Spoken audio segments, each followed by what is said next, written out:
মালিক রে, আমি বড় পাপী, আমি বড় গুনাহগার।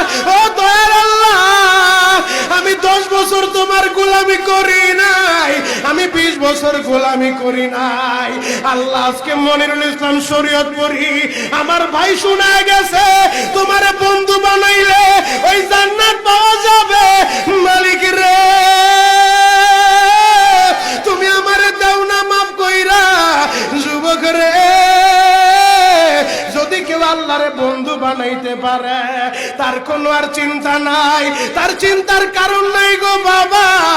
এ যুবক ভাইরা, দাড়ি পাকা বাবাজিরা, সবাই আমার দিকে একটা নজর তাকান।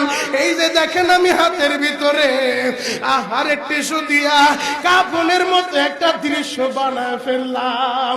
এমন একটা কাপড় আপনার শরীরে একদিন উঠে যাবে, আমার শরীরেও একদিন উঠে যাবে। ও চেয়ারম্যান ভাইরা, ও মেম্বার ভাইরা, ও নেতা ভাইরা, ও আলেম ভাইরা, এখন কাঁদতে বলছি শুধু কাঁদবা। জীবনে কত জায়গায় আমরা গোসল করলাম, আহারে কক্সেস বাজার ঘুরতে যাইয়া সমুদ্রের ভিতরে গোসল করলা, কুয়াকাটায় ঘুরতে যাইয়া সমুদ্রে গোসল করলা। এই যে মাদ্রাসার পুকুরটা ভরাট করছে মসজিদের জন্য, বিশাল বড় ময়দান এখন হয়ে গেছে, এই পুকুরের ভিতরে কত মানুষ গোসল করছে। আবার পিছনে একটা বিরাট পুকুর হয়ে গেছে, ওই পুকুরে কত মানুষ গোসল করবে।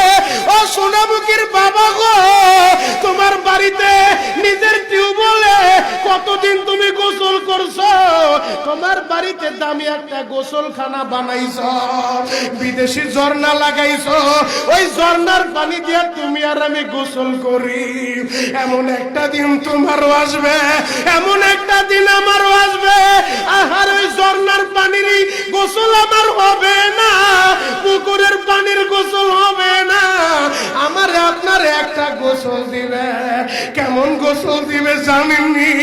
বড়ই পাতার হালকা গরম পানি দিয়া, আরে মসজিদের কর্নারে পড়ে থাকা 4 পায়ার খাটিয়াটা বাড়িতে নিয়া পর্দা দিয়ে একটা ব্যারিকেড দিয়া বড়ই পাতার গরম পানি দিয়া আপনারে আমারে গোসল দিবে গো বাবা।